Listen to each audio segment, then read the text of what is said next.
사랑하는 성도 여러분, 오늘 전할 이야기는 단순한 뉴스가 아닙니다. 이건 하나님께서 이 시대의 한국 교회에 보내신 경고문입니다. 그날 저는 이상하게도 새벽 4시에 눈이 떠졌습니다. 마음이 불안했습니다. 기도실로 내려가 무릎을 꿇었죠. 그때 제 마음에 한 구절이 강하게 울렸습니다. 요한복음 12장 24절. 한 알의 밀이 땅에 떨어져 죽지 아니하면 한 알 그대로 있고 죽으면 많은 열매를 맺느니라. 그 말씀을 붙잡고 한참을 기도했습니다. 왜 이 말씀일까? 그때는 이해할 수 없었습니다. 그런데 몇 시간 뒤 한 알의 밀알이 실제로 땅에 떨어진 충격적인 사건이 일어났습니다. 2025년 9월 10일 정오를 막 지난 시각, 미국 유타주 오렘시 유타밸리 대학교 캠퍼스 야외 행사장에 선 한 청년이 있었습니다. 그의 이름은 찰리 커크, 31세, 보수 청년 운동 단체 터닝 포인트 USA의 창립자이자 미국 보수 진영의 상징적 인물이었습니다. 아메리칸 컴백 투어의 첫 번째 일정으로 열린 이날, 약 3,000명의 청중 앞에서 신앙과 자유에 대해 연설하던 그 순간 단 한 발의 총성이 울렸습니다. 그리고 오후 12시 23분 커크는 목에 총을 맞고 쓰러졌습니다. 약 130m 떨어진 건물 옥상에서 저격수가 쏜 총알이었습니다.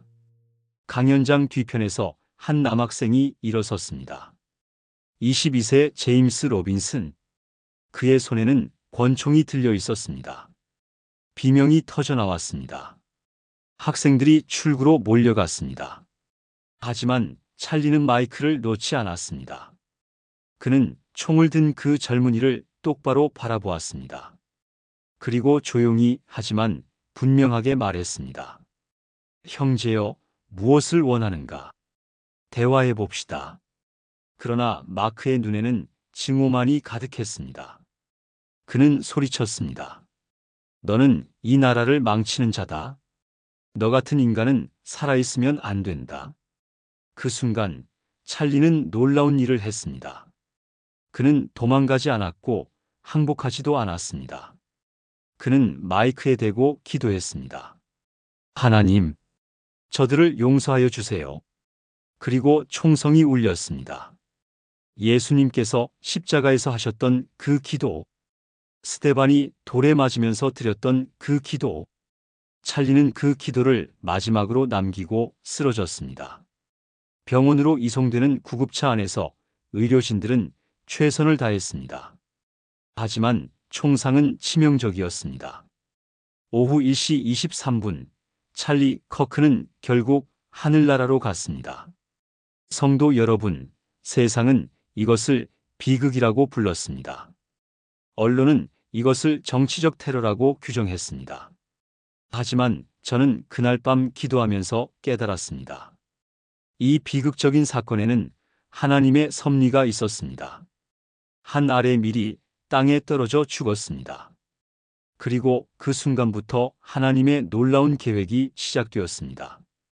왜 하나님께서는 그토록 많은 사역을 앞둔 32세의 청년을 데려가셨을까요? 왜 아내와 2 아이를 남겨두고 그를 부르셨을까요? 혼란스러운 마음에 저는 며칠을 기도했습니다. 그리고 사도행전 7장의 스데반을 보게 되었습니다. 스데반도 젊었습니다. 그도 30대 초반이었을 것입니다. 은사가 뛰어났고 지혜가 충만했으며 성령으로 가득한 사람이었습니다. 앞으로 얼마나 많은 일을 할 수 있었겠습니까?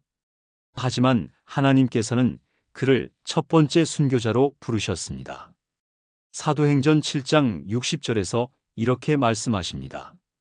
무릎을 꿇고 크게 불러 이르되 주여 이 죄를 그들에게 돌리지 마옵소서 하니라. 스데반의 마지막 기도와 찰리의 마지막 기도가 똑같았습니다. 하나님, 저들을 용서하여 주옵소서. 주여, 이 죄를 그들에게 돌리지 마옵소서. 그리고 스데반의 죽음 이후 무슨 일이 일어났습니까? 교회가 흩어졌습니다. 하지만 그 흩어짐을 통해 복음이 온 세상으로 퍼져나갔습니다. 스데반의 순교를 목격했던 사울이 바울이 되었습니다. 그런데 여러분께 꼭 말씀드려야 할 것이 있습니다. 찰리 커크가 죽기 불과 5일 전 그는 어디에 있었는지 아십니까? 바로 대한민국 서울이었습니다. 그는 우리나라를 방문했습니다. 우리 교회를 보았습니다. 우리 청년들을 만났습니다. 그리고 그는 충격을 받았습니다. 목사님들이 체포되는 것을 보았습니다. 교회가 압수수색 당하는 것을 보았습니다. 그리고 무엇보다 자유를 지키려는 대통령이 구속된 것을 목격했습니다. 그는 미국으로 돌아가는 비행기 안에서 마르코 루비오 국무장관에게 긴급 메시지를 보냈습니다. 한국이 위험합니다. 중국의 그림자가 보입니다. 자유를 지키는 대통령이 무너지면 한국 전체가 무너집니다. 하지만 그는 그 이야기를 다 전하지 못한 채 5일 후 총에 맞아 죽었습니다. 성도 여러분, 이것이 우연이라고 생각하십니까? 아니요, 저는 믿습니다. 하나님께서 찰리를 한국에 보내셨다고, 그에게 한국의 현실을 보여주셨다고, 그리고 그의 순교를 통해 전 세계에 한국을 위한 기도의 붐을 일으키고 계시다고 찰리는 말했습니다. 할아버지로부터 한국 전쟁에 대한 이야기를 들으며 자랐다고. 할아버지의 친구들 중에는 그 전쟁에 참전했던 분들이 많았고 할아버지는 그분들의 희생과 용기를 평생 잊지 않으셨다고. 그리고 70년이 지난 지금 그 손자가 다시 한국을 방문해서 한국을 위해 목소리를 높였습니다. 한국이 위험하다고 외쳤습니다. 그리고 5일 후 자국에서 죽었습니다. 하나님께서는 찰리라는 한 알의 밀을 이 땅에 보내셨습니다. 그가 우리의 현실을 보게 하셨습니다. 그리고 그를 순교자로 삼으심으로 전 세계가 한국을 주목하게 하셨습니다. 지금 이 순간에도 미국에서, 유럽에서, 아시아에서 수백만 명의 크리스천들이 한국을 위해 기도하고 있습니다. 한국 교회가 공격받고 있다는 것을, 한국이 공산화의 위기에 처해 있다는 것을 전 세계가 알게 되었습니다.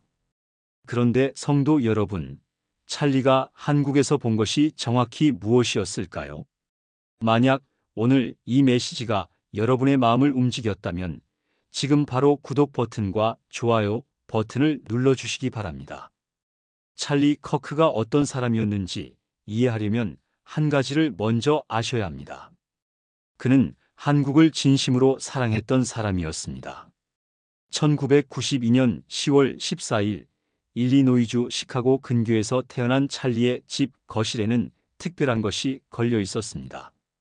커다란 성조기 옆에 작은 태극기가 나란히 걸려 있었던 것입니다. 찰리가 9살 되던 어느 날이었습니다. 할아버지는 손자를 무릎에 앉히고 이야기를 들려주셨습니다. 찰리야, 할아버지가 젊었을 때 한국 전쟁이라는 게 있었단다. 한국이라는 먼 나라 사람들이 공산주의자들한테 침략당해서 도움이 필요했지. 수많은 젊은 미국 군인들이 그 땅에서 피를 흘렸단다. 할아버지 친구들 중에도 그곳에 갔다가 돌아오지 못한 사람들이 있었어. 할아버지의 눈에 눈물이 고였습니다. 하지만 찰리야, 그 희생은 헛되지 않았어. 그 나라는 이제 세계에서 가장 아름답고 자유로운 나라 중 하나가 되었단다. 폐허에서 일어나 기적을 만들어낸 거지. 찰리야, 자유를 지키기 위해 싸운 사람들의 희생을 잊지 말거라. 언젠가 너도 그 나라를 꼭 가보렴. 그날 이후 찰리는 한국에 대한 특별한 마음을 품게 되었습니다. 그리고 기도할 때마다 한국을 위해 기도했습니다. 2012년 18세의 찰리는 터닝포인트 USA를 창립했습니다.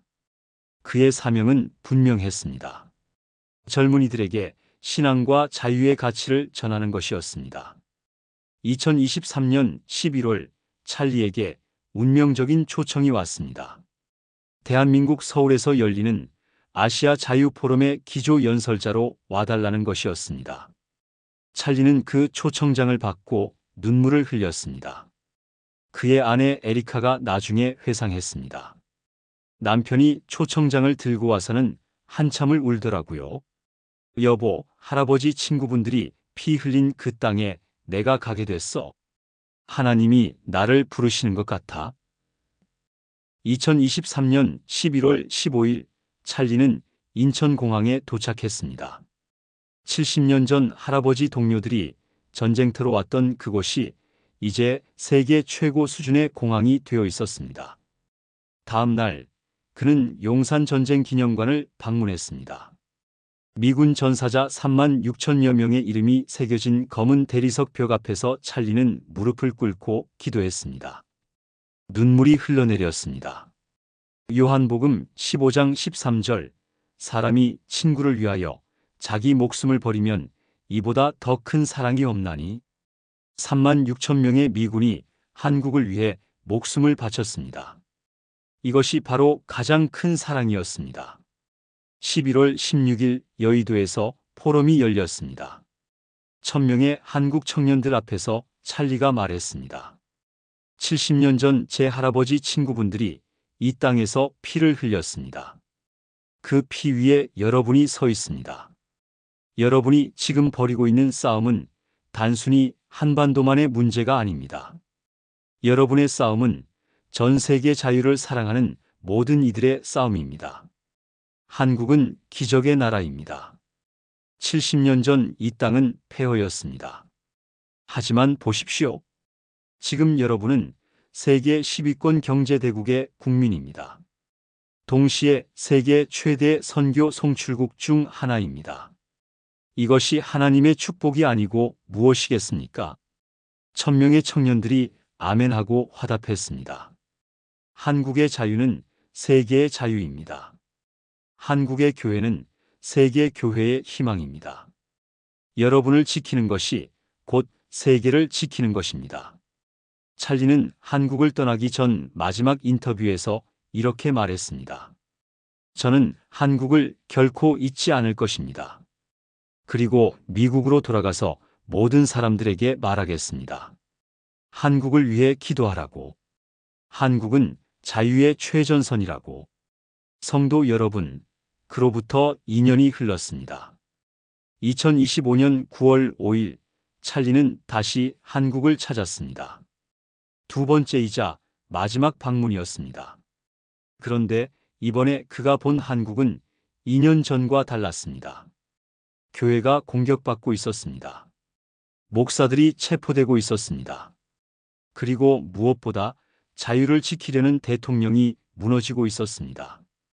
찰리는 윤석열 대통령의 상황을 주목했습니다. 윤 대통령은 취임 이후 북한의 위협에 맞섰습니다. 중국의 압력을 거부했습니다. 한미동맹을 강화했습니다. 자유민주주의를 지키려 했습니다. 하지만 바로 그 때문에 거센 공격을 받고 있었습니다. 야당은 대통령의 모든 정책을 막았습니다. 언론은 매일 대통령을 공격했습니다. 거리에는 탄핵을 외치는 시위대가 넘쳐났습니다. 찰리는 의아했습니다. 윤석열 대통령이 무엇을 잘못했습니까? 왜 이렇게 공격받고 있습니까? 그가 만난 한국의 보수 기독교인들이 설명했습니다. 이 대통령이 공산 세력의 침투를 막으려 하기 때문입니다. 이 대통령이 자유민주주의를 지키려 하기 때문입니다. 찰리는 깨달았습니다.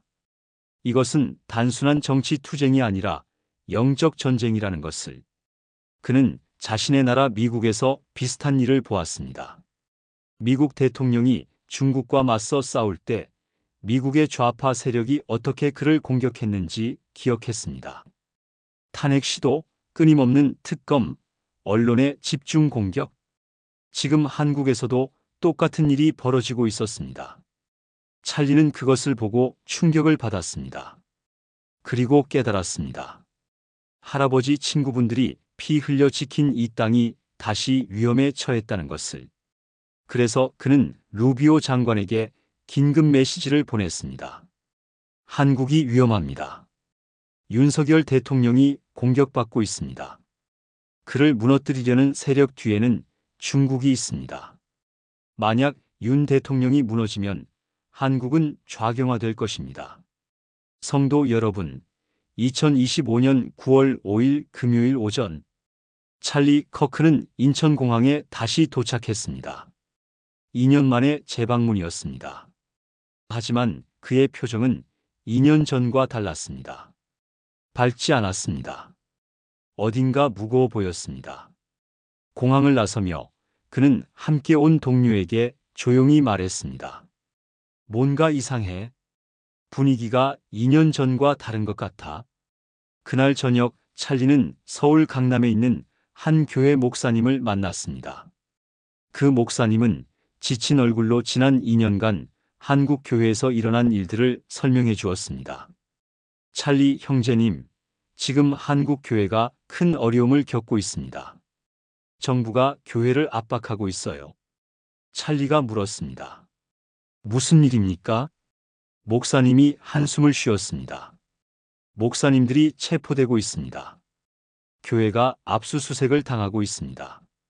종교의 자유가 심각하게 위협받고 있어요. 찰리는 그 이야기를 듣고 충격을 받았습니다. 그날 밤 그는 호텔 방에서 잠을 이루지 못했습니다. 새벽까지 무릎 꿇고 기도했습니다. 하나님, 이 땅에 무슨 일이 일어나고 있습니까? 제가 무엇을 해야 합니까? 성도 여러분, 예수님께서 마태복음 5장 14절에서 이렇게 말씀하십니다. 너희는 세상의 빛이라. 산 위에 있는 동네가 숨겨지지 못할 것이요. 교회는 세상의 빛입니다. 어둠 속에서 빛을 발하는 것이 교회의 본질입니다. 그런데 지금 한국에서 그 빛이 꺼져가고 있었습니다. 다음 날인 9월 6일 토요일, 찰리는 빌드업 코리아라는 청년 단체가 주최한 집회에 참석했습니다. 서울 시내 한 대형 교회에서 500명의 청년들이 모였습니다. 그런데 집회가 시작되기 전 이상한 일이 있었습니다. 교회 밖에 경찰차 2대가 주차되어 있었습니다. 사복을 입은 사람들이 교회 주변을 배회하고 있었습니다. 카메라로 사진을 찍고 있었습니다. 집회를 주최한 관계자 한 분이 찰리에게 조용히 말했습니다. 저 사람들이 매번 우리 집회를 감시해요. 사진도 찍고 기록도 합니다. 찰리가 놀라서 물었습니다. 왜요? 정부가 우리를 깽판치는 단체라고 규정했어요. 우리가 반중 시위를 한다고 해서요. 찰리는 믿을 수 없다는 표정을 지었습니다. 반중 시위가 왜 문제가 되죠? 미국에서는 누구나 자유롭게 시위할 수 있는데요. 대표가 쓰게 웃었습니다. 여긴 미국이 아니에요. 지금 한국은 변하고 있어요. 오후 2시 집회가 시작되었습니다. 찰리가 단상에 올랐을 때 청년들은 열렬히 환영했습니다. 하지만 찰리의 표정은 무거웠습니다. 그는 평소와 다르게 강한 어조로 말문을 열었습니다. 사랑하는 한국의 청년들이여. 저는 2년 전에 이곳에 왔을 때 한국의 미래가 밝다고 생각했습니다. 여러분이 있으니까요. 여러분의 열정이 있으니까요. 그는 잠시 말을 멈추고 청중들을 둘러보았습니다. 하지만 오늘 저는 다른 것을 봅니다. 저는 두려움을 봅니다. 저는 압박을 봅니다. 저는 자유가 사라지고 있는 것을 봅니다. 청중들이 숨을 죽였습니다. 저는 어제 한 목사님을 만났습니다. 그분이 저에게 이런 이야기를 들려주셨습니다. 소년보 목사님이라는 분이 구속되었다고요. 무슨 죄를 지었습니까? 하나님의 말씀을 전했을 뿐입니다. 김정환 목사님이라는 분도 계십니다. 그분의 집을 검찰이 새벽에 찾아가 압수수색을 했답니다. 100세 가까운 노인을 범죄자 취급한 겁니다. 찰리의 목소리가 떨렸습니다. 여러분, 이것이 자유 대한민국에서 일어나고 있는 일입니다.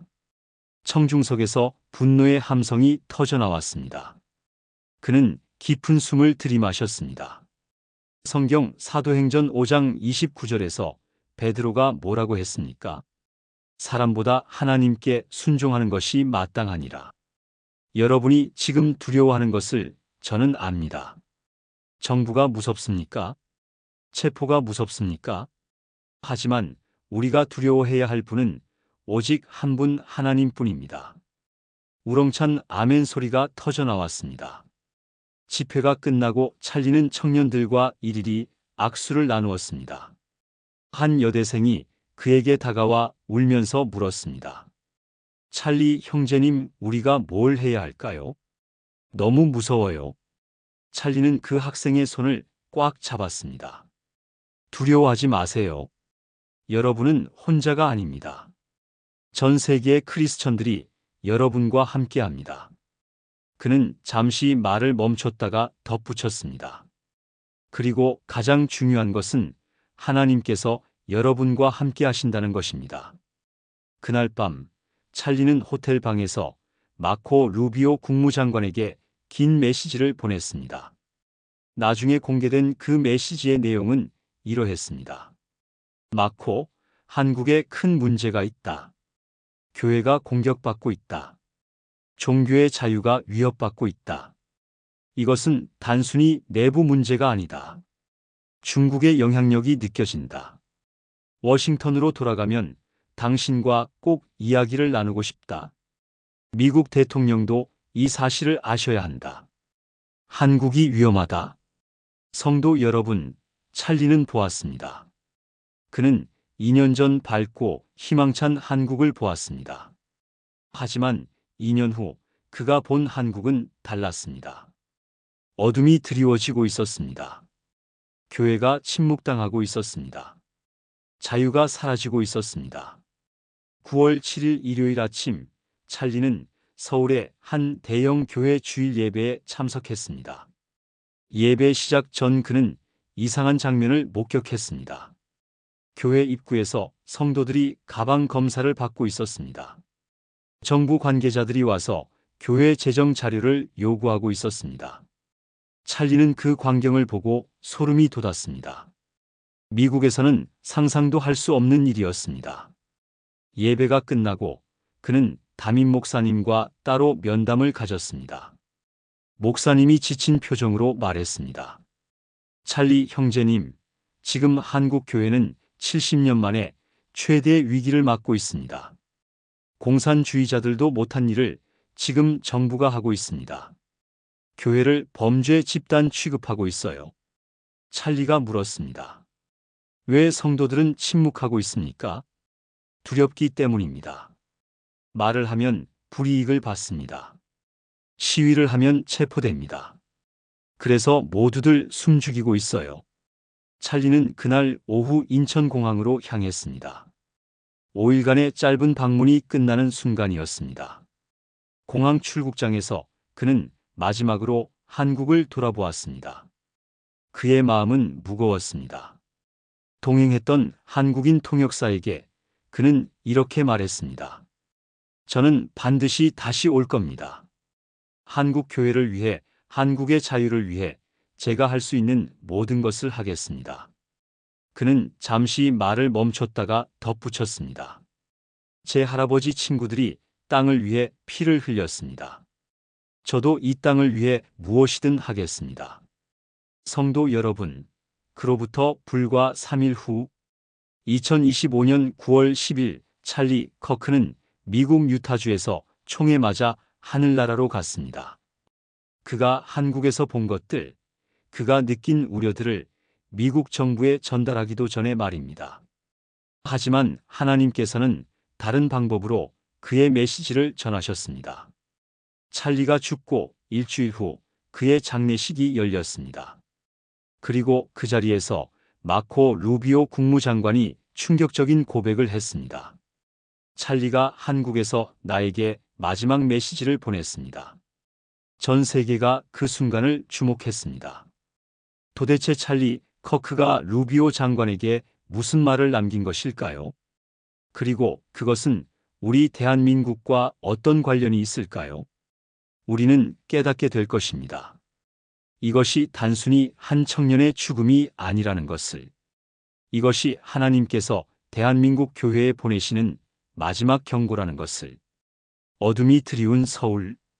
하나님께서는 우리나라를 포기하지 않으셨습니다. 성도 여러분, 2025년 9월 17일 화요일, 찰리 커크가 하늘나라로 간 지 정확히 일주일이 지난 날이었습니다. 애리조나주 피닉스의 대형 교회에서 그의 추도식이 열렸습니다. 5천 명이 넘는 사람들이 모였습니다. 미국 대통령, 미국 부통령, 그리고 마코 루비오 국무장관이 참석했습니다. 루비오 장관이 단상에 올랐습니다. 그의 손에는 한 장의 메모지가 들려 있었습니다. 그는 깊은 숨을 들이마시고는 입을 열었습니다. 여러분, 오늘 저는 찰리가 저에게 남긴 마지막 메시지를 공개하려 합니다. 추도식장이 조용해졌습니다. 9월 7일 일요일 밤, 찰리는 한국에서 저에게 메시지를 보냈습니다. 루비오 장관의 목소리가 떨렸습니다. 그는 이렇게 썼습니다. 마코, 한국이 위험하다. 나는 그곳에서 여러 우려스러운 점들을 보았다. 워싱턴으로 돌아가면 당신과 꼭 이야기를 나누고 싶다. 장내가 술렁거리기 시작했습니다. 찰리는 계속해서 이렇게 썼습니다. 한국 교회가 공격받고 있다. 목사들이 체포되고 있다. 종교의 자유가 심각하게 위협받고 있다. 이것은 단순한 내부 문제가 아니다. 중국의 그림자가 보인다. 루비오 장관은 잠시 말을 멈추고 청중들을 돌아보았습니다. 전 세계 언론이 그 순간을 보도했습니다. CNN, BBC, 폭스뉴스 모두가 특집으로 다뤘습니다. 찰리 커크, 죽기 전 한국을 경고하다라는 헤드라인이 전 세계에 퍼졌습니다. 성도 여러분, 그날 추도식에서 더 놀라운 일이 있었습니다. 미국 대통령이 추도사를 했습니다. 그는 단상에 올라 이렇게 말했습니다. 찰리 커크는 위대한 애국자였습니다. 그는 미국을 사랑했고 자유를 사랑했습니다. 그리고 잠시 말을 멈췄습니다. 그리고 그는 한국을 사랑했습니다. 지금 이 순간에도 한국의 젊은이들이 찰리를 추모하고 있습니다. 바로 그 순간이었습니다. 대형 스크린에 영상이 나왔습니다. 서울 명동 성당 앞에서 촛불을 든 한국 청년들의 모습이었습니다. 그들은 어메이징 그레이스를 부르고 있었습니다. 대통령은 계속 말했습니다. 저 젊은이들이 누구입니까? 그들은 자유를 사랑하는 젊은이들입니다. 그들은 대한민국의 희망입니다. 그런데 바로 그 순간 한국에서는 다른 일이 벌어지고 있었습니다. 이재명 대통령이 청와대 비서관 회의에서 이렇게 말했습니다. 자유대학이라는 단체가 명동에서 또 시위를 벌이고 있습니다. 깽판 치는 것을 더 이상 방치할 수 없습니다. 엄중 조치하십시오. 다른 정치인도 거들었습니다. 그들이 외국인을 이용해서 반정부 선동을 하고 있습니다. 법적으로 강력히 대응해야 합니다. 성도 여러분, 이해가 되십니까? 미국 대통령은 한국의 청년들을 칭찬하고 있었습니다. 그런데 한국 대통령은 그 청년들을 깽판치는 집단이라고 불렀습니다. 같은 청년들을 보고 한 사람은 희망이라 했고 한 사람은 깽판이라고 했습니다. 이것이 바로 찰리 커크가 우려했던 것이었습니다. 추도식이 끝난 후 미국 보수 언론들이 일제히 한국 상황을 보도하기 시작했습니다. 폭스뉴스에서는 특집 프로그램을 만들었습니다. 한국에서 무슨 일이 일어나고 있는가라는 제목이었습니다. 터커 칼슨이 진행을 맡았습니다. 그는 이렇게 말문을 열었습니다. 여러분, 찰리 커크가 죽기 전 마지막으로 걱정한 나라가 어디인지 아십니까? 바로 한국입니다. 70년 전 우리 할아버지 세대가 피 흘려 지킨 그 나라에서 지금 심각한 일들이 벌어지고 있습니다. 그는 한국의 상황을 하나하나 설명했습니다. 윤석열 대통령 구속 사건, 손현보 목사 구속 사건, 김장환 목사 압수수색 사건, 교회 재정 조사, 종교단체 압박? 이것은 종교 탄압입니다. 이것은 자유에 대한 공격입니다. 터커 칼슨이 말했습니다. 그리고 이것은 우리의 문제이기도 합니다. 왜냐하면 한국은 우리의 동맹국이기 때문입니다. 한국이 무너지면 아시아 전체가 무너집니다. 그 방송을 본 수백만 미국인들이 충격을 받았습니다. 그들은 몰랐습니다. 한국에서 그런 일들이 벌어지고 있다는 것을. 백악관에도 보고가 들어갔습니다. 미국 대통령은 즉시 국가안보회의를 소집했습니다. 회의에서 그는 이렇게 말했습니다. 찰리가 옳았어. 한국에 뭔가 심각한 문제가 있어. 우리가 면밀히 지켜봐야 해. 그는 국무장관에게 지시했습니다. 루비오, 한국 정부에 우리의 우려를 전달하시오. 종교의 자유는 협상 대상이 아니라고 말하시오. 성도 여러분, 잠언 21장 1절에서 이렇게 말씀하십니다. 왕의 마음이 여호와의 손에 있음이 마치 봇물과 같아서 그가 임의로 인도하시느니라. 하나님께서는 세상의 권력자들도 당신의 손 안에 두고 계십니다.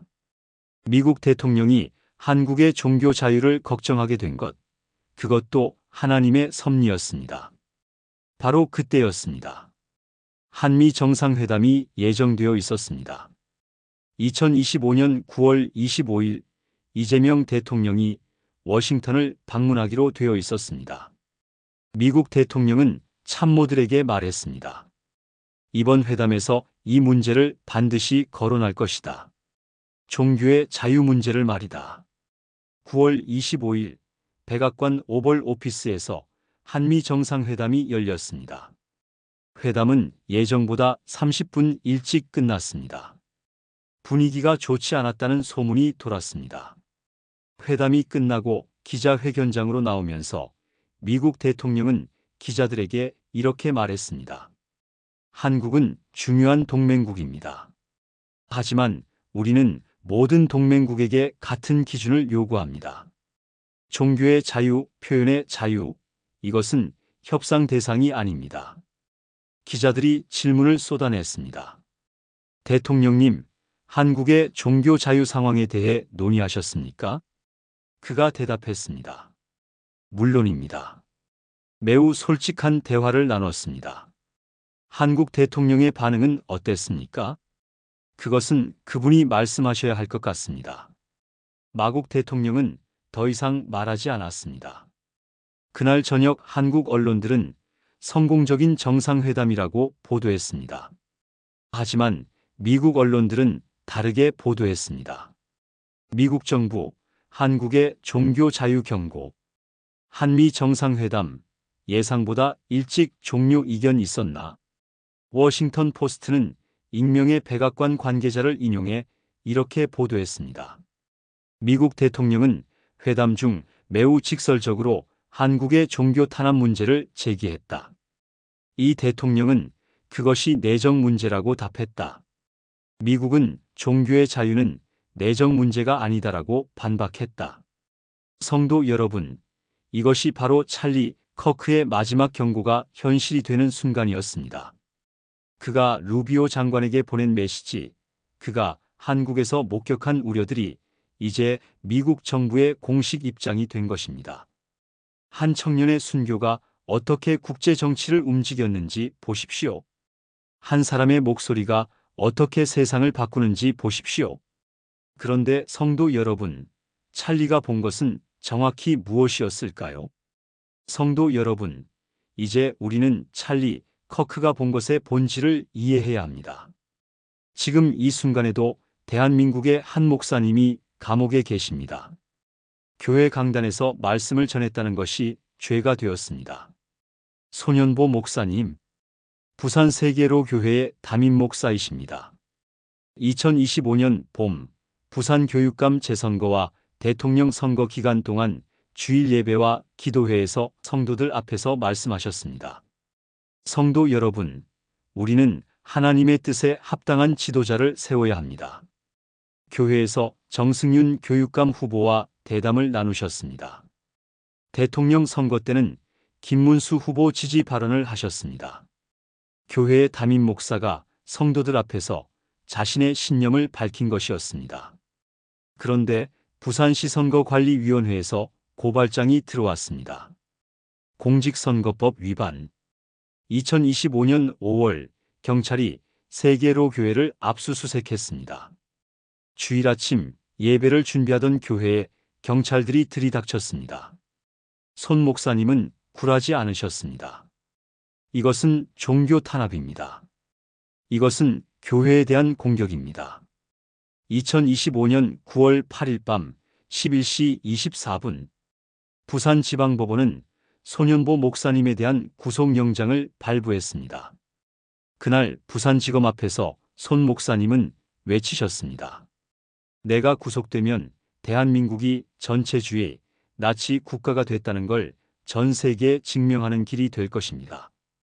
그리고 그날 밤 손 목사님은 구속되셨습니다. 손 목사님의 아내가 간증했습니다. 남편이 구속되던 날 밤 저는 잠을 이룰 수 없었습니다. 하지만 남편은 옳은 일을 했습니다. 하나님의 뜻을 전한 것이 무슨 죄입니까? 그녀의 목소리가 떨렸습니다. 하지만 자식들을 볼 때마다 가슴이 찢어집니다. 자녀들이 물어봅니다. 엄마, 아버지는 어떻게 되시는 겁니까? 저는 대답할 수 없습니다. 성도 여러분, 이것이 2025년 대한민국에서 일어나고 있는 일입니다. 그런데 성도 여러분, 찰리 커크가 한국에서 본 것은 단지 이것만이 아니었습니다. 그는 더 큰 그림을 보았습니다. 그는 한 나라의 대통령이 공산 세력과 필사적으로 싸우고 있다는 것을 보았습니다. 그리고 그 대통령을 무너뜨리려는 거대한 음모를 목격했습니다. 윤석열 대통령, 대한민국 제20대 대통령이십니다. 검찰총장 시절부터 부정부패와 맞서 싸우셨습니다. 그리고 대통령이 되신 후에는 북한과 중국의 위협으로부터 자유 대한민국을 지키기 위해 싸워오셨습니다. 찰리 커크가 한국을 방문했을 때 그는 윤석열 대통령의 연설을 들었습니다. 우리는 자유민주주의 국가입니다. 우리는 공산 전체주의에 맞서 싸웁니다. 우리는 북한의 핵 위협을 결코 용납하지 않을 것입니다. 찰리는 감동했습니다. 윤 대통령은 진정으로 자유를 믿는 지도자라고 생각했습니다. 그런데 그가 본 것은 무엇이었습니까? 윤 대통령을 무너뜨리려는 조직적인 움직임이었습니다. 거리에는 탄핵을 외치는 시위대가 넘쳐났습니다. 언론은 매일 대통령을 공격했습니다. 야당은 탄핵안을 준비하고 있었습니다. 찰리는 의아했습니다. 윤석열 대통령이 무엇을 잘못했습니까? 왜 이렇게 공격받고 있습니까? 그가 만난 한국의 보수 기독교인들이 설명했습니다. 윤석열 대통령이 공산 세력의 침투를 막으려 하기 때문입니다. 윤 대통령이 북한과 중국의 영향력을 차단하려 하기 때문입니다. 윤 대통령이 자유민주주의를 지키려 하기 때문입니다. 찰리는 깨달았습니다. 이것은 단순한 정치 투쟁이 아니라는 것을, 이것은 영적 전쟁이라는 것을. 그는 한국의 상황을 더 깊이 조사했습니다. 윤석열 대통령은 취임 이후 한미동맹을 강화했습니다. 일본과의 관계를 정상화했습니다. 자유진영과의 연대를 굳건히 했습니다. 그런데 바로 그 순간부터 공격이 시작되었습니다. 야당은 대통령의 모든 정책을 막았습니다. 언론은 대통령의 모든 발언을 왜곡했습니다. 거리에는 조직적인 시위대가 동원되었습니다. 찰리는 의심했습니다. 이 뒤에 누가 있습니까? 누가 이것을 조종하고 있습니까? 그가 만난 한 한국 목회자가 조용히 말했습니다. 형제여, 중국을 보십시오. 북한을 보십시오. 그들은 한국을 무너뜨리기 원합니다. 그리고 그들의 첫 번째 목표는 자유를 지키는 대통령을 제거하는 것입니다. 찰리의 등에 전율이 흘렀습니다. 그는 자신의 나라 미국에서 비슷한 일을 보았습니다. 미국 전 대통령이 중국과 맞서 싸울 때 미국의 좌파 세력이 어떻게 그를 공격했는지 기억했습니다. 탄핵 시도, 끊임없는 특검, 언론의 집중 공격, 그리고 결국 2020년 선거의 결과. 지금 한국에서도 똑같은 일이 벌어지고 있었습니다. 찰리는 긴급히 마르코 루비오 국무장관에게 보고했습니다. 장관님, 한국이 위험합니다. 윤석열 대통령이 공격받고 있습니다. 그를 무너뜨리려는 세력 뒤에는 중국이 있습니다. 만약 윤 대통령이 무너지면 한국은 좌경화될 것입니다. 그리고 그것은 동아시아 전체의 안보를 위협할 것입니다. 루비오 장관은 즉시 움직였습니다. 백악관에 보고했습니다. 하지만 한국 내부의 상황은 악화되고 있었습니다. 그리고 윤석열 대통령은 탄핵도 모자라 결국 구속되셨습니다. 2025년 9월 5일 찰리는 한국에서의 마지막 밤을 보냈습니다. 그는 호텔 방에서 무릎을 꿇고 기도했습니다. 하나님, 이 나라를 불쌍히 여겨주소서. 윤석열 대통령을 지켜주시고 속히 석방시켜 주시옵소서. 한국 교회를 회복시켜 주소서. 공산 세력의 공격을 물리쳐 주소서. 그는 윤석열 대통령에게 편지를 썼습니다. 대통령 각하, 당신은 혼자가 아닙니다. 전 세계의 자유를 사랑하는 사람들이 당신을 지지합니다. 포기하지 마십시오. 하나님께서 당신과 함께 하십니다. 찰리는 미국으로 돌아왔습니다. 그리고 5일 후 유타밸리 대학교 강연장에 섰습니다. 여러분, 저는 한국에서 무서운 것을 보았습니다. 자유 대한민국이 무너지고 있습니다. 공산 세력이 침투하고 있습니다. 그들은 자유를 지키려 했던 대통령을 제거했습니다. 그들은 교회를 침묵시키려 합니다. 만약 한국이 무너지면 동아시아가 무너집니다. 다음은 일본, 그 다음은 필리핀, 결국 미국까지 위협받을 것입니다. 우리는 깨어 있어야 합니다. 우리는 기도해야 합니다. 우리는 바로 그 순간 총성이 울렸습니다. 성도 여러분, 찰리 커크는 쓰러졌지만 그의 경고는 살아있습니다. 그리고 지금 그가 경고했던 일들이 하나씩 현실이 되고 있습니다. 손현보 목사님이 구속되었습니다. 90세 김장환 목사님은 압수수색을 당하셨습니다. 중국에서는 에즈라 진 목사를 포함한 30명의 사역자들이 감옥에 갇혔습니다. 그리고 윤석열 대통령은 아직도 1.8평 독방에 수감되어 계십니다. 이것이 우연이라고 생각하십니까? 아닙니다. 이것은 계획된 공격입니다. 이것은 영적 전쟁입니다. 사탄이 교회를 무너뜨리려 합니다. 사탄이 한국을 공산화시키려 합니다. 사탄이 자유를 지키는 지도자를 제거하려 합니다. 찰리 커크가 본 것이 바로 이것이었습니다. 그는 한국에서 중국의 그림자를 보았습니다. 그는 자유 대한민국이 무너지는 것을 목격했습니다. 성도 여러분, 우리는 이제 어떻게 해야 합니까? 침묵할 것입니까? 두려워할 것입니까? 아닙니다. 우리는 기도해야 합니다. 우리는 깨어 있어야 합니다. 우리는 일어서야 합니다. 손현보 목사님을 위해 기도하십시오. 윤석열 대통령을 위해 기도하십시오. 자유 대한민국을 위해 기도하십시오. 하나님께서 기적을 일으키실 것입니다. 하나님께서 이 땅을 회복시키실 것입니다. 찰리 커크의 경고를 잊지 마십시오. 지금 한국이 위험합니다.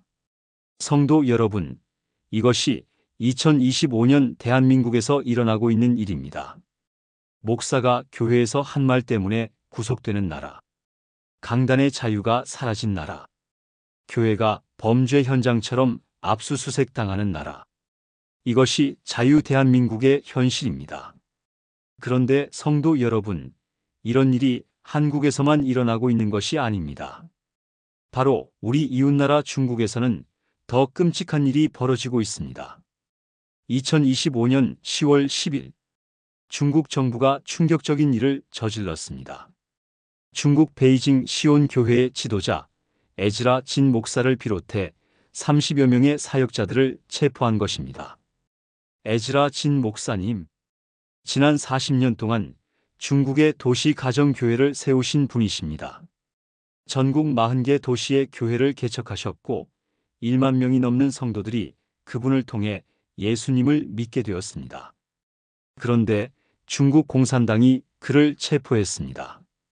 혐의는 국가 전복 선동이었습니다. 예배를 드렸다는 것이 국가 전복이라는 것입니다. 에즈라 목사님은 광시 장족자치구 베이하이에서 체포되셨습니다. 30명의 지도자들과 함께 예배를 드리던 중이었습니다. 중국 공안이 들이닥쳤습니다. 불법 집회다. 모두 체포한다. 에즈라 목사님이 대답하셨습니다. 우리는 예배를 드리고 있을 뿐입니다. 공안이 소리쳤습니다. 중국에서 예배는 삼자교회에서만 가능하다. 너희는 불법이다. 삼자교회. 그것은 중국 공산당이 통제하는 교회입니다. 공산당이 승인한 설교만 할 수 있습니다. 하나님의 말씀을 자유롭게 전할 수 없습니다. 에즈라 목사님은 그런 교회를 거부하셨습니다. 대신 가정에서 모여 자유롭게 하나님을 예배하셨습니다. 그것이 죄가 되었습니다. 체포된 30명 중에는 젊은 사역자들도 많았습니다. 20대, 30대 청년들이었습니다. 중국의 미래를 위해 복음을 전하던 청년들이었습니다. 그런데 지금 그들은 감옥에 있습니다. 가족들은 면회도 할 수 없습니다. 변호사 접견도 허락되지 않습니다. 그들이 어디에 있는지도 모릅니다. 에즈라 목사님의 아내가 울면서 말했습니다. 남편이 어디에 있는지도 모릅니다. 살아있는지도 모릅니다. 매일 밤 기도합니다. 하나님, 제 남편을 지켜주소서. 성도 여러분, 예수님께서 마태복음 24장 9절에서 이렇게 말씀하십니다. 그때 사람들이 너희를 환난에 넘겨주겠으며 너희를 죽이리니 너희가 내 이름 때문에 모든 민족에게 미움을 받으리라. 지금 중국에서 이 말씀이 그대로 이루어지고 있습니다. 그런데 성도 여러분, 왜 제가 이 이야기를 길게 드리는지 아십니까? 이것이 바로 공산화의 모습이기 때문입니다.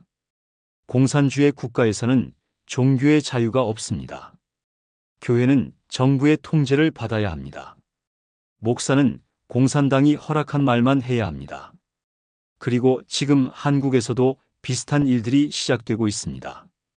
이것이 우연이라고 생각하십니까? 찰리 커크가 한국에서 본 것이 바로 이것이었습니다. 공산화의 전조였습니다. 그가 루비오 장관에게 보낸 메시지를 기억하십시오. 한국에서 중국의 그림자가 보인다. 맞습니다. 중국의 그림자가 한국을 덮고 있습니다. 중국에서는 목사들이 감옥에 갑니다. 한국에서도 목사들이 구속됩니다. 중국에서는 가정교회가 불법입니다. 한국에서도 교회가 압수수색을 당합니다. 중국에서는 설교 내용을 검열합니다. 한국에서도 설교가 범죄의 증거가 됩니다.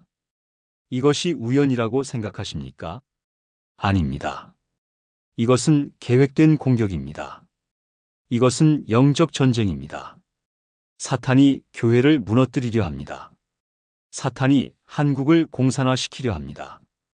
사탄이 종교의 자유를 없애려 합니다.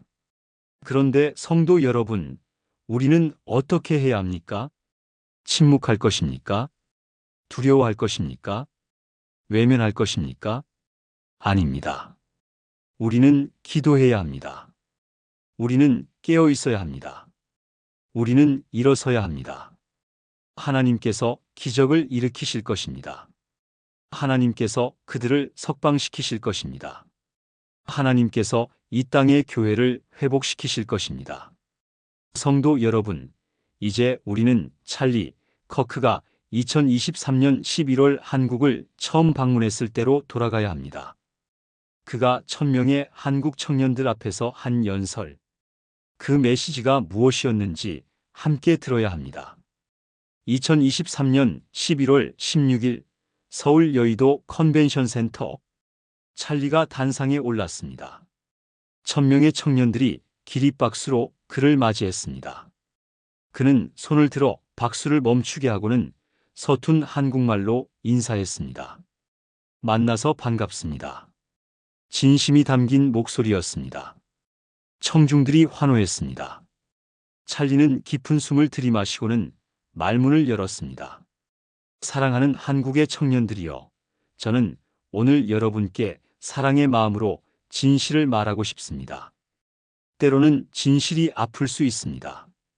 하지만 진실만이 여러분을 자유케 할 것입니다. 청중들이 숨을 죽였습니다. 한국에 오는 길에 저는 많은 기사들을 읽었습니다. 찰리가 계속했습니다. 4포 세대, 5포 세대라는 말을 봤습니다. 연애 포기, 결혼 포기, 출산 포기, 내 집 마련 포기, 인간관계 포기, 심지어 10포까지 있더군요. 마지막은 무엇인지 아십니까? 생명 포기입니다. 자살입니다. 청중석이 조용해졌습니다. 저는 그 기사들을 읽으면서 가슴이 찢어지는 것 같았습니다. 왜냐하면 제가 보기에 여러분은 세상에서 가장 축복받은 세대이기 때문입니다. 몇몇 청년들이 고개를 갸우뚱했습니다.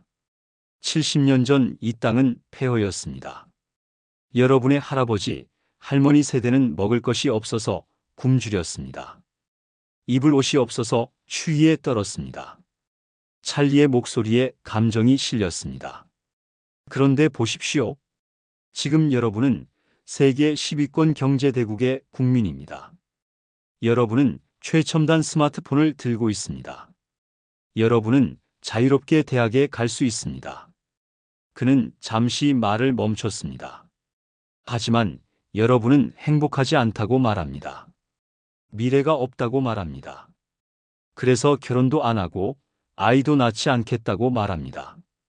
찰리는 주머니에서 종이 한 장을 꺼냈습니다. 여러분, 제가 조사한 통계를 보십시오. 한국의 합계 출산율이 0.75명입니다. 이게 무슨 뜻인지 아십니까? 청중들이 귀를 기울였습니다. 100명의 여성이 평생 동안 75명의 자녀만 낳는다는 뜻입니다. 그 75명이 자라서 낳는 아이는 56명밖에 안 됩니다. 그 다음 세대는 42명입니다. 그의 목소리가 떨렸습니다. 여러분, 한국이라는 나라가 사라지고 있습니다. 전쟁 때문이 아닙니다. 공산주의자들 때문이 아닙니다. 여러분 스스로가 존재하기를 포기하고 있기 때문입니다. 몇몇 청년들이 고개를 숙였습니다. 성도 여러분, 바로 여기서 찰리는 가장 중요한 진리를 말했습니다. 저는 어제 한 목사님을 만났습니다. 찰리가 말했습니다. 그분이 이런 이야기를 해주셨습니다. 한국 부모들이 자녀를 안 낳는 이유 중 하나가 학원비 때문이라고요. 아이 한 명 키우는데 학원비가 너무 많이 들어서 둘째, 셋째는 엄두도 못 낸다고요. 그는 믿을 수 없다는 표정을 지었습니다. 학원비, 과외비. 여러분, 제가 솔직히 말씀드리겠습니다. 이것은 핑계일 뿐입니다. 청중석이 술렁거렸습니다. 여러분의 할아버지, 할머니 세대는 돈이 없었습니다. 집도 없었습니다. 학원? 그런 것도 없었습니다. 하지만 그분들은 5명, 6명, 7명의 자녀를 낳아 키우셨습니다. 찰리의 목소리가 높아졌습니다. 일제 식민지도 이겨냈습니다. 6.25 전쟁도 이겨냈습니다. 극심한 가난도 이겨냈습니다. 그런데 지금 여러분은 학원비가 비싸서 아이를 안 낳는다고요? 그는 잠시 숨을 고르고는 부드러운 목소리로 말했습니다. 사랑하는 청년들이여, 저는 여러분을 비난하려는 것이 아닙니다. 저는 여러분을 깨우려는 것입니다. 청년들이 찰리를 바라봤습니다. 성도 여러분, 이 순간 찰리는 영적인 진리를 선포했습니다. 하나님께서는 인류에게 첫 번째 명령을 주셨습니다. 창세기 1장 28절입니다. 찰리가 성경을 펼쳤습니다. 하나님이 그들에게 복을 주시며 하나님이 그들에게 이르시되 생육하고 번성하여 땅에 충만하라.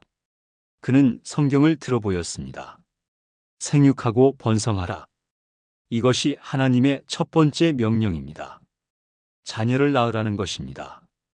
이것은 선택이 아닙니다. 이것은 하나님의 명령입니다. 1000명의 청년들이 숨을 죽이고 들었습니다. 그런데 지금 한국의 젊은이들은 이 명령을 거부하고 있습니다. 물질을 선택하고 있습니다. 편안함을 선택하고 있습니다. 학원비를 걱정하면서 하나님의 축복을 거부하고 있습니다. 찰리는 잠시 말을 멈추고 청중들을 둘러보았습니다. 제가 또 한 가지 놀라운 사실을 발견했습니다. 그가 말했습니다. 한국이 전 세계에서 성형수술을 가장 많이 하는 나라라고 하더군요. 서울 거리를 걸어보니 정말 건물마다 성형외과가 있더군요. 몇몇 청년들이 웃었습니다. 그런데 이상한 건 이겁니다. 찰리가 진지하게 말했습니다. 성형수술은 하면서 결혼은 안 합니다. 예뻐지려고 얼굴은 고치는데 아이는 낳지 않습니다. 도대체 누구에게 보여주려고 예뻐지는 겁니까? 청중석이 조용해졌습니다. 아무도 예상하지 못한 질문이었습니다. 여러분, 하나님께서는 여러분을 있는 그대로 아름답게 창조하셨습니다. 찰리의 목소리가 따뜻해졌습니다. 여러분은 하나님의 형상입니다. 여러분은 이미 아름답습니다. 세상의 기준에 맞추려고 얼굴을 바꿀 필요가 없습니다. 몇몇 여학생들의 눈에 눈물이 맺혔습니다. 그리고 여러분, 진정으로 아름다운 것은 얼굴이 아닙니다. 찰리가 가슴에 손을 얹었습니다. 진정으로 아름다운 것은 사랑입니다. 결혼입니다. 가정입니다. 자녀입니다. 그것이 하나님께서 우리에게 주신 가장 아름다운 선물입니다. 청중들이 박수를 쳤습니다. 찰리는 이제 가장 핵심적인 메시지를 전했습니다. 시편 127편 3절에서 하나님께서 이렇게 말씀하십니다. 그가 다시 성경을 펼쳤습니다. 보라, 자식들은 여호와의 기업이요 태의 열매는 그의 상급이로다. 자녀는 짐이 아닙니다. 자녀는 상급입니다. 자녀는 하나님께서 주시는 가장 큰 축복입니다. 많은 청년들이 고개를 끄덕였습니다. 저는 두 아이의 아버지입니다.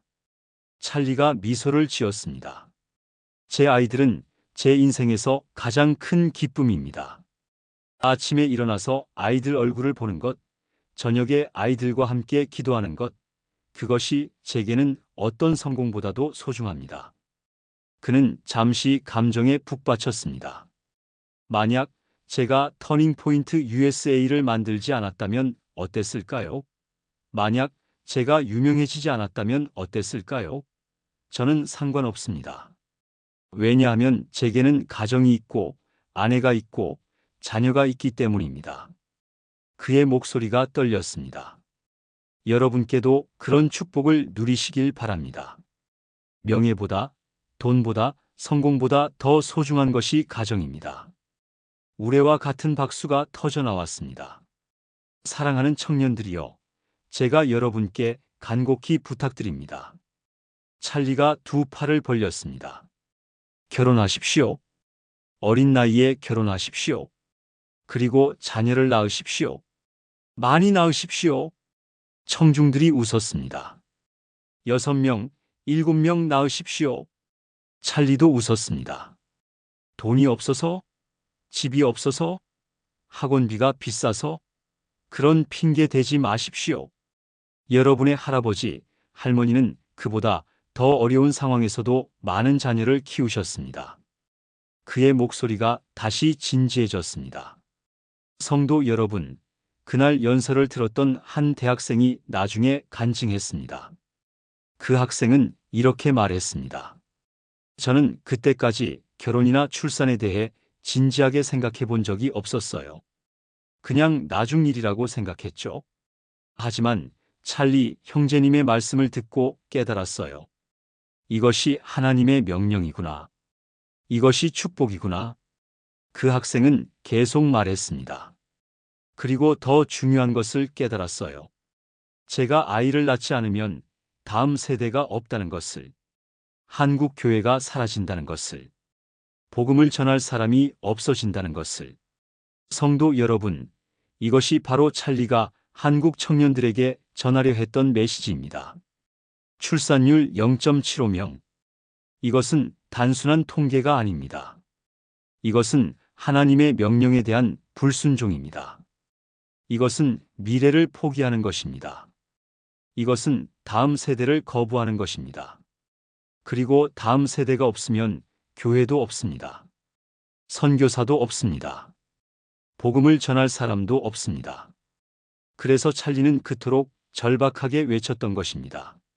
한국의 자녀들이 한국의 미래입니다. 하지만 성도 여러분, 출산율 문제만이 아니었습니다. 찰리는 또 다른 위험을 보았습니다. 더 교묘한 사탄의 계략을 발견했습니다. 성도 여러분, 찰리 커크의 2023년 서울 연설은 여기서 끝나지 않았습니다. 그는 출산율에 대해 경고한 후 더 충격적인 이야기를 시작했습니다. 찰리가 단상에서 잠시 물을 마시고는 청중들을 똑바로 바라보았습니다. 그의 표정이 어느 때보다 심각해졌습니다. 여러분, 제가 마지막으로 한 가지만 더 말씀드리겠습니다. 청중들이 귀를 기울였습니다. 앞으로 몇 년 안에 글로벌리스트들이 여러분에게 압박을 가할 것입니다. 찰리의 목소리가 낮아졌습니다. 그들은 이렇게 말할 것입니다. 한국의 출산율이 너무 낮다, 그러니 이민자를 받아들여야 한다고요. 수백만 명의 외국인을 받아들이지 않으면 경제가 망한다고 협박할 것입니다. 청중석이 술렁거렸습니다. 그들은 여러분을 인종차별주의자라고 부를 것입니다. 한민족끼리만 살겠다는 것은 시대착 오적이라고 비난할 것입니다. 찰리의 목소리에 분노가 섞였습니다. 하지만 여러분, 그 거짓말에 속지 마십시오. 그가 외쳤습니다. 저는 미국에서 왔습니다. 저는 대량 이민 정책이 한 나라를 어떻게 파괴하는지 똑똑히 봤습니다. 뉴욕의 일부 지역은 이제 미국 같지 않습니다. 파리의 일부 지역은 이제 프랑스 같지 않습니다. 런던의 일부 지역은 이제 영국 같지 않습니다. 청년들이 숨을 죽였습니다. 20년 전과 완전히 다른 도시가 되어버렸습니다. 어느 날 아침 깨어나 보니 자신이 이방인이 된 것 같은 느낌이 드는 도시가 되었습니다. 찰리는 단호하게 말했습니다. 여러분, 한국을 한국답게 지키십시오. 여러분의 언어를 지키십시오. 여러분의 문화를 지키십시오. 여러분의 정체성을 지키십시오. 글로벌리스트들의 압박에 굴복하지 마십시오. 그들의 거짓말에 속지 마십시오. 우레와 같은 박수가 쏟아졌습니다. 성도 여러분, 이 순간 찰리는 영적 진리를 선포하고 있었습니다. 해결책은 간단합니다. 찰리가 미소를 지었습니다. 이민자를 받아들이는 것이 아니라 여러분 스스로가 아이를 낳는 것입니다. 여러분의 자녀가 한국의 미래입니다. 청년들이 일어서서 박수를 쳤습니다. 한국인이 한국을 지키는 것입니다. 한국인이 한국의 미래를 만드는 것입니다. 그것이 정답입니다. 찰리의 목소리가 청중들의 가슴을 울렸습니다.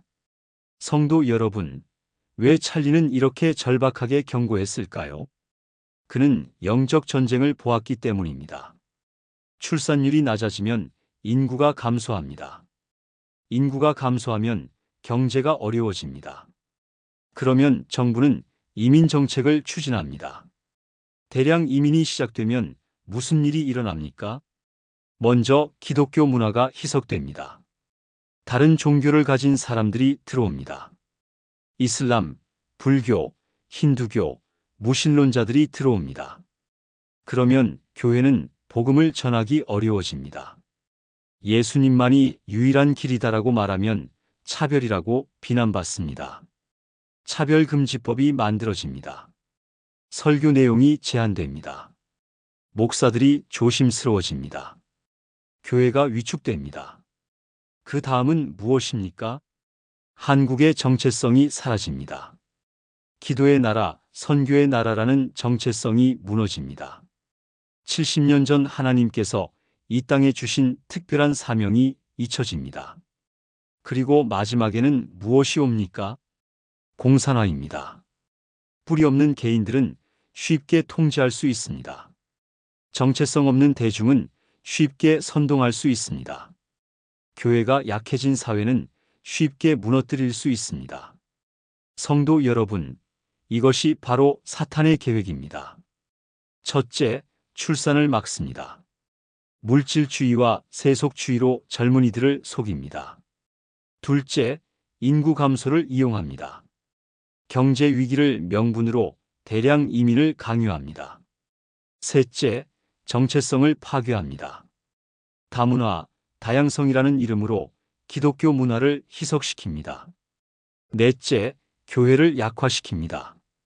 차별금지법으로 복음 전파를 막습니다. 다섯째, 공산화를 완성합니다. 약해진 교회는 더 이상 저항할 수 없습니다. 이것이 유럽에서 일어난 일입니다. 영국을 보십시오. 프랑스를 보십시오. 독일을 보십시오. 50년 전 그 나라들은 기독교 국가였습니다. 주일이면 교회가 가득 찼습니다. 하지만 그들은 아이를 낳지 않았습니다. 출산율이 떨어졌습니다. 인구가 감소했습니다. 그래서 정부는 이민 정책을 폈습니다. 수백만 명의 무슬림들이 들어왔습니다. 지금 런던에는 모스크가 교회보다 많습니다. 파리 교회는 이슬람 지역이 되었습니다. 독일의 많은 도시에서 크리스마스를 축하하지 못합니다. 무슬림들이 싫어하기 때문입니다. 교회는 텅 비었습니다. 젊은이들은 교회에 가지 않습니다. 기독교는 죽어가고 있습니다. 이것이 대량 이민의 결과입니다. 성도 여러분, 찰리는 이것을 보았습니다. 그래서 그는 한국 청년들에게 절규했던 것입니다. 여러분은 같은 실수를 반복하지 마십시오. 그런데 성도 여러분, 더 중요한 영적 진리가 있습니다. 에스더기 4장 14절에서 모르드게가 에스더에게 이렇게 말씀하십니다. 이때에 내가 만일 잠잠하여 말이 없으면 유대인은 다른 데로부터 노임과 구원을 얻으려니와 너와 내 아버지 집은 멸망하리라. 내가 왕후의 자리를 얻은 것이 이때를 위함이 아닌지 누가 알겠느냐? 이때를 위함이 아닌지 누가 알겠느냐? 성도 여러분, 하나님께서 한국을 세우신 이유가 있습니다. 70년 전 이 땅은 폐허였습니다. 하지만 하나님께서 기적을 일으키셨습니다. 전 세계가 놀라는 부흥이 일어났습니다. 한국은 세계 2위의 선교 송출국이 되었습니다. 수만 명의 선교사들이 전 세계로 나갔습니다. 복음이 전파되지 않은 곳에 한국 선교사들이 들어갔습니다. 왜 하나님께서 이런 축복을 주셨을까요? 이때를 위함입니다. 지금 세계는 어둠 속에 있습니다. 공산주의가 확산되고 있습니다. 이슬람이 성장하고 있습니다. 무신론이 퍼지고 있습니다. 이때 한국 교회가 빛을 발해야 합니다. 한국 선교사들이 복음을 전해야 합니다. 그런데 만약 한국이 사라지면 어떻게 됩니까? 출산율 0.75명. 50년 후면 한국 인구는 절반이 됩니다. 100년 후면 4분의 1이 됩니다. 교회도 줄어듭니다. 선교사도 줄어듭니다. 복음을 전할 사람이 없어집니다. 그래서 사탄이 한국을 공격하는 것입니다. 출산율을 떨어뜨리고 대량 이민을 강요하고 교회를 약화시키려는 것입니다. 하지만 하나님께서는 한국을 포기하지 않으셨습니다. 하나님께서는 찰리 커크를 보내셨습니다. 그를 통해 경고하셨습니다. 그의 강연과 죽음을 삼아 전 세계가 한국을 주목하게 하셨습니다. 성도 여러분, 우리는 어떻게 해야 합니까? 첫째, 결혼하고 자녀를 낳아야 합니다. 이것은 선택이 아니라 하나님의 명령입니다. 창세기 1장 28절의 명령입니다. 둘째, 한국의 정체성을 지켜야 합니다. 기도의 나라, 선교의 나라로서의 사명을 기억해야 합니다. 셋째, 대량 이민 정책에 속지 말아야 합니다. 그것이 경제 문제가 아니라 영적 전쟁임을 깨달아야 합니다. 넷째, 교회를 지켜야 합니다. 차별금지법 같은 악법에 맞서야 합니다. 복음 전파의 자유를 지켜야 합니다. 다섯째, 다음 세대를 세워야 합니다. 우리 자녀들에게 신앙을 물려주어야 합니다. 찰리 커크의 경고를 잊지 마십시오. 한국을 한국답게 지키십시오. 여러분의 자녀가 한국의 미래입니다. 그는 2년 후 한국을 다시 방문했습니다. 그리고 더 심각한 현실을 목격했습니다. 교회가 박해받고 목사가 구속되고 종교의 자유가 사라지는 것을 보았습니다. 그래서 그는 루비오 장관에게 긴급 메시지를 보냈습니다. 한국이 위험하다. 중국의 그림자가 보인다. 그리고 5일 후 그는 총에 맞아 죽었습니다. 하지만 그의 죽음은 헛되지 않았습니다. 우리는 깨닫게 될 것입니다.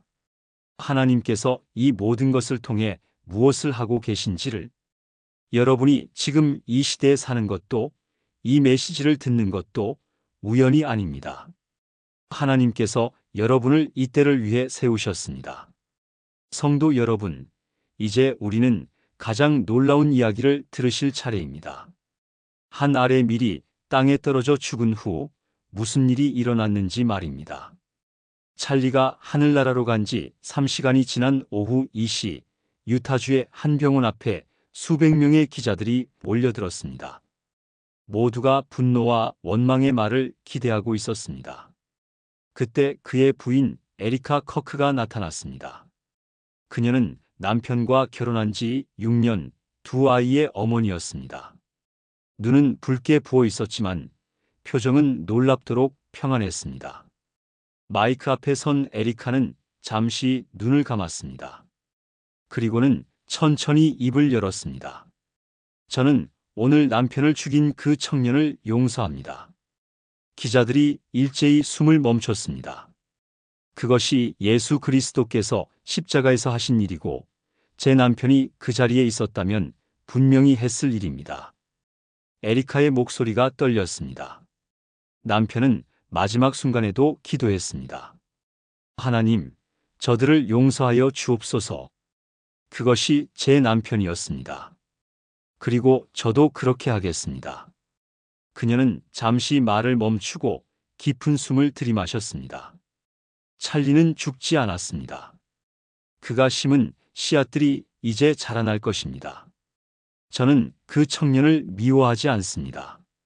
오히려 그가 언젠가 예수님을 만나 진정한 평안을 얻기를 기도하겠습니다.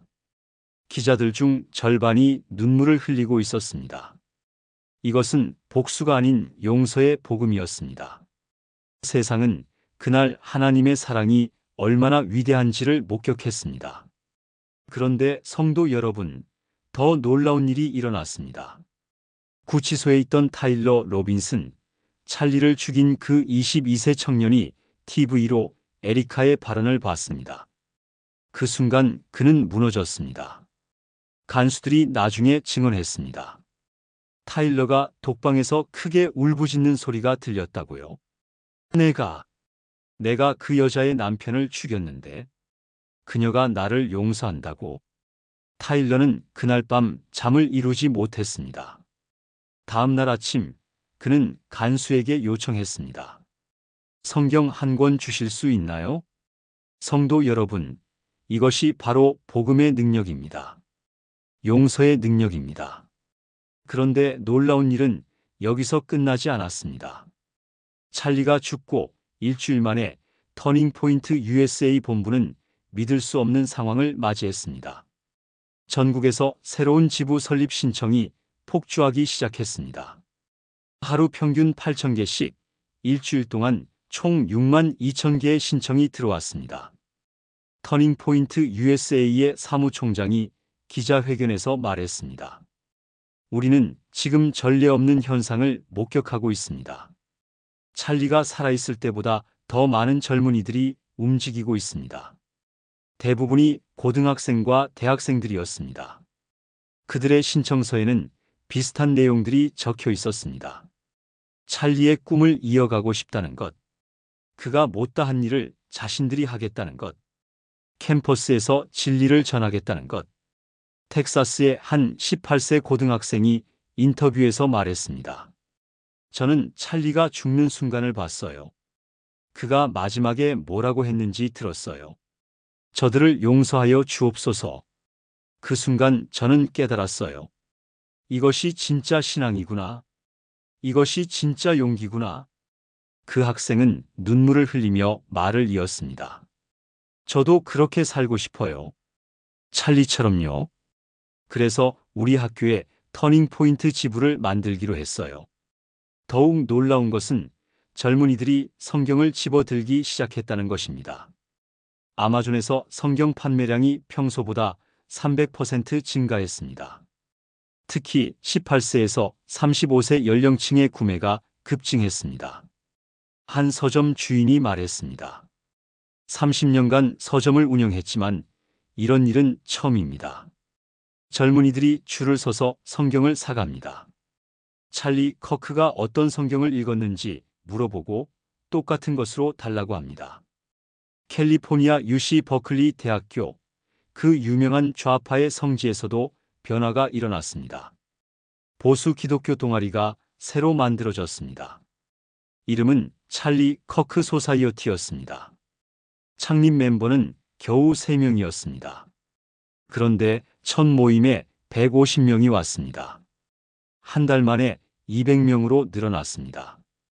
동아리 회장인 제임스라는 학생이 말했습니다.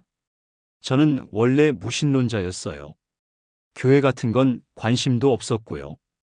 그런데 찰리의 죽음을 보고 뭔가 변했어요.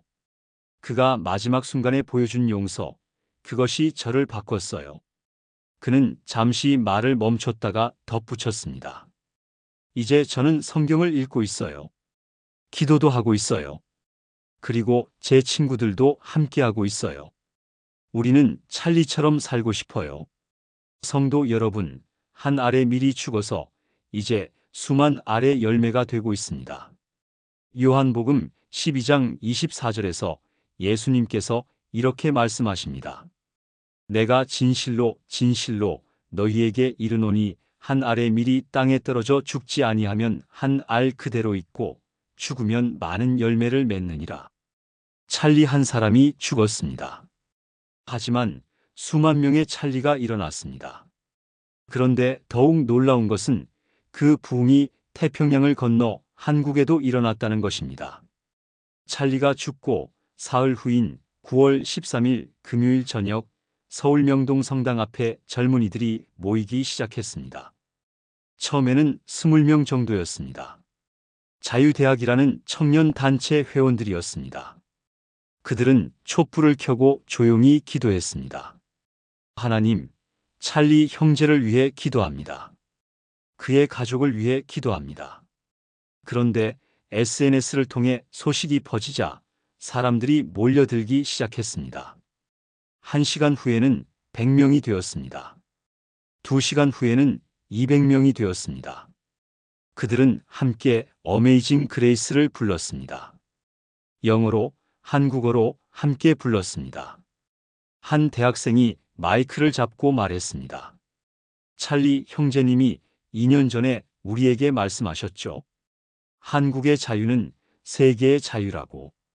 우리가 깨어나야 한다고. 그 학생의 목소리가 떨렸습니다. 찰리 형제님은 우리를 사랑했어요. 우리나라를 사랑했어요. 그래서 마지막까지 우리를 걱정하셨어요. 이제 우리가 응답할 차례입니다. 우리가 일어설 차례입니다. 청년들이 외쳤습니다. 아멘. 그날 밤 추모 집회는 자정까지 이어졌습니다. 경찰이 해산을 요구했지만 청년들은 평화롭게 자리를 지켰습니다. 한 경찰관이 나중에 말했습니다. 저도 크리스천입니다. 그 청년들을 해산시키라는 명령을 받았지만 가슴이 아팠습니다. 그들은 아무 잘못도 하지 않았어요. 단지 기도하고 있었을 뿐이에요. 다음 날인 9월 14일 토요일 더 많은 사람들이 모였습니다. 이번에는 500명이 넘었습니다. 그리고 9월 15일 주일 명동 성당 앞은 1000명의 청년들로 가득 찼습니다. 그들은 함께 예배를 드렸습니다. 찬양했습니다. 기도했습니다. 빌드업 코리아의 대표가 단상에 올라 말했습니다. 사랑하는 형제자매 여러분, 찰리 형제님이 우리에게 남긴 마지막 메시지를 기억하십시오. 한국을 지키라고 하셨습니다. 한국 교회를 지키라고 하셨습니다. 그 대표의 눈에 눈물이 맺혔습니다. 찰리 형제님은 우리를 위해 목소리를 높였습니다. 이제 우리가 목소리를 낼 차례입니다. 침묵하지 맙시다. 두려워하지 맙시다. 청년들이 일제히 일어났습니다. 우리는 침묵하지 않겠습니다. 우리는 한국을 지키겠습니다. 우리는 한국 교회를 지키겠습니다. 그 함성이 명동 거리에 울려 퍼졌습니다. 성도 여러분, 바로 그날 저녁 백악관에서 대통령이 트위터에 글을 올렸습니다. 한국의 용감한 젊은이들을 보라. 그들은 찰리 커크의 정신을 이어가고 있다. 그들은 자유를 위해 싸우고 있다. 나는 그들을 지지한다. 전 세계가 한국을 주목했습니다. CNN, BBC 모두가 명동의 청년들을 보도했습니다. 한 알에 미리 죽어서 이제 온 세상에 열매를 맺고 있었습니다. 미국에서 6만 2천 개의 새로운 지부가 생겼습니다. 한국에서 1000명의 청년들이 거리로 나왔습니다. 세상은 이것을 비극이라고 불렀습니다. 하지만 하나님께서는 이것을 부흥이라고 부르셨습니다. 찰리는 죽었지만 그의 목소리는 더 크게 울리고 있습니다. 그의 메시지는 더 멀리 퍼지고 있습니다. 그가 사랑했던 한국이, 그가 마지막까지 걱정했던 한국이 이제 깨어나고 있습니다. 성도 여러분, 여러분도 그 열매 중 하나입니다. 지금 이 영상을 보고 계신 여러분, 찰리의 이야기를 듣고 마음이 뜨거워진 여러분, 여러분이 바로 한 알에 미리 죽어서 맺은 열매입니다. 찰리의 순교가 헛되지 않게 하는 방법을 함께 보게 될 것입니다. 부흥은 이제 시작되었습니다. 성도 여러분, 이제 저는 여러분께 가장 중요한 질문을 드려야 합니다. 우리는 무엇을 해야 합니까? 찰리 커크의 죽음을 보고, 윤석열 대통령의 구속을 보고, 한국 교회가 공격받는 것을 보고 우리는 무엇을 해야 합니까? 계속 침묵할 것입니까? 계속 두려워할 것입니까? 아닙니다. 이제는 일어서야 합니다. 첫째, 우리는 깨어 있어야 합니다. 성도 여러분, 하나님께서는 두 사람을 통해 우리에게 경고하셨습니다. 한 사람은 찰리 커크, 32세의 미국 청년이 한국에 와서 경고했습니다. 이 나라가 위험하다고요. 다른 한 사람은 윤석열 대통령, 대한민국의 대통령이 계엄을 선포하며 경고했습니다. 이 나라에 반국가 세력이 침투했다고요. 그리고 그는 결국 내란이라는 죄목으로 구속되었습니다. 두 사람, 두 개의 경고, 하나의 메시지. 대한민국이 공산화되고 있다. 성도 여러분, 많은 사람들이 이것을 깨닫지 못했습니다. 2024년 12월 3일 밤 윤석열 대통령이 비상계엄을 선포했을 때 사람들은 분노했습니다. 독재다. 쿠데타다. 언론은 대통령을 공격했습니다. 야당은 탄핵을 외쳤습니다. 거리는 시위로 가득 찼습니다. 하지만 지금 몇 달이 지난 후 사람들이 깨닫기 시작했습니다. 어떤 이는 이렇게 말합니다. 그것은 계엄령이 아니었다. 계몽령이었다. 계몽령. 국민을 깨우치는 명령이었다는 것입니다. 그 6시간의 계엄 기간 동안 대통령은 우리에게 무엇을 보여주려 했습니까? 북한과 연계된 반국가 세력의 실체를, 국회에 침투한 친중 친북 세력을, 대한민국을 무너뜨리려는 조직적 움직임을 보여주려 했던 것입니다. 그리고 지금 그의 경고가 현실이 되고 있습니다. 계엄이 해제된 후 윤석열 대통령은 탄핵되었습니다. 구속되었습니다. 서울구치소에 수감되었습니다. 대한민국의 대통령이 감옥에 있습니다. 자유 대한민국을 지키려 했던 지도자가 범죄자 취급을 받고 있습니다. 성도 여러분, 이것이 정상입니까? 찰리 커크는 이것을 예견했습니다. 한국을 방문했을 때 그는 윤석열 대통령의 상황을 보고 충격을 받았습니다. 윤 대통령이 무엇을 잘못했습니까? 그는 자유를 지키려 했을 뿐입니다. 그런데 왜 이렇게 공격받습니까? 찰리는 깨달았습니다. 이것은 단순한 정치 투쟁이 아니라 영적 전쟁이라는 것을. 그래서 그는 외쳤습니다. 그리고 윤석열 대통령도 외쳤습니다. 그리고 자유를 위한 외침 때문에 감옥에 갇혔습니다.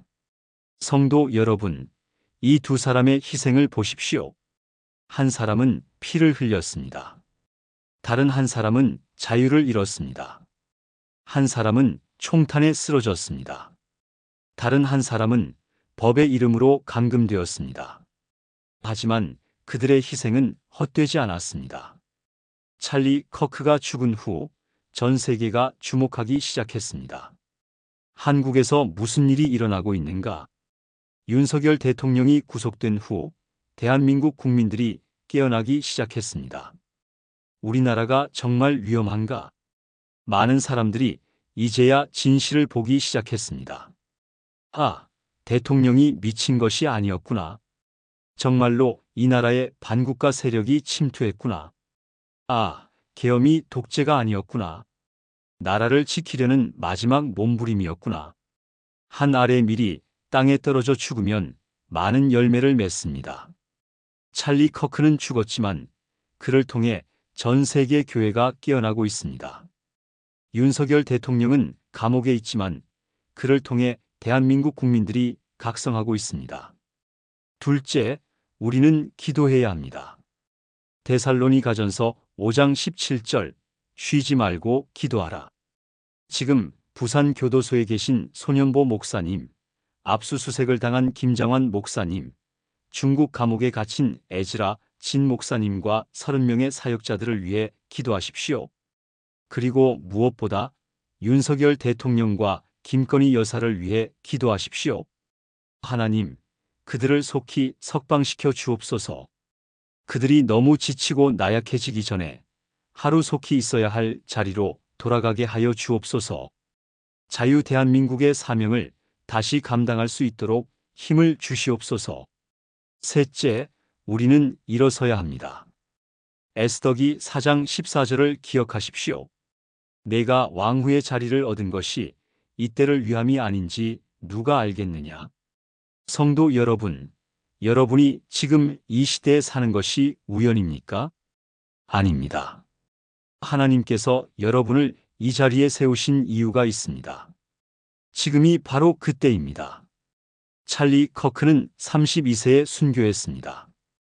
윤석열 대통령은 자유를 잃었습니다. 그들이 보여준 희생 앞에서 우리는 무엇을 할 것입니까? 여러분의 목소리를 내십시오. SNS에 진실을 알리십시오. 주변 사람들에게 무슨 일이 일어나고 있는지 말하십시오. 여러분의 발을 움직이십시오. 기도회에 참석하십시오. 합법적인 집회에 동참하십시오. 공산화를 막아야 합니다. 지금 당장 중국을 보십시오. 북한을 보십시오. 한번 공산화되면 되돌릴 수 없습니다. 70년 전 한국 전쟁 때 할아버지 세대가 피 흘려 지킨 이 나라를 우리가 지금 잃어버리고 있습니다. 하지만 아직 늦지 않았습니다. 이제 우리가 응답할 차례입니다. 에베소서 6장 12절 우리의 씨름은 혈과 육을 상대하는 것이 아니요 어둠의 세상 주관자들과 악의 영들을 상대함이라. 우리의 적은 사람이 아닙니다. 우리의 적은 사탄입니다. 하지만 우리 안에 성령님이 계십니다. 우리 안에 하나님이 계십니다. 그러므로 두려워하지 마십시오. 담대하게 일어서십시오. 이제 다 함께 간절히 기도하겠습니다. 역사의 주인 되신 하나님 아버지, 찰리 커크를 통해 윤석열 대통령을 통해 주시는 메시지를 들었습니다. 주님, 찰리 형제를 천국으로 부르신 뜻을 다 알 수 없지만 한 알의 밀이 땅에 떨어져 많은 열매를 맺게 하심을 믿습니다. 윤석열 대통령과 김건희 여사님을 불쌍히 여겨 주옵소서. 그들을 속히 석방시켜 주시고 자유 대한민국의 사명을 다시 감당하게 하여 주옵소서. 지금 부산 교도소에 계신 소년보 목사님, 중국 감옥에 갇힌 에즈라 진 목사님과 30명의 사역자들을 기억합니다. 기적을 일으켜 주옵소서.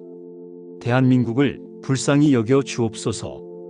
이 땅이 공산화의 길로 가지 않게 막아주시길 원합니다. 70년 전 이 나라를 지켜주셨던 주님, 지금도 이 나라를 지켜주옵소서.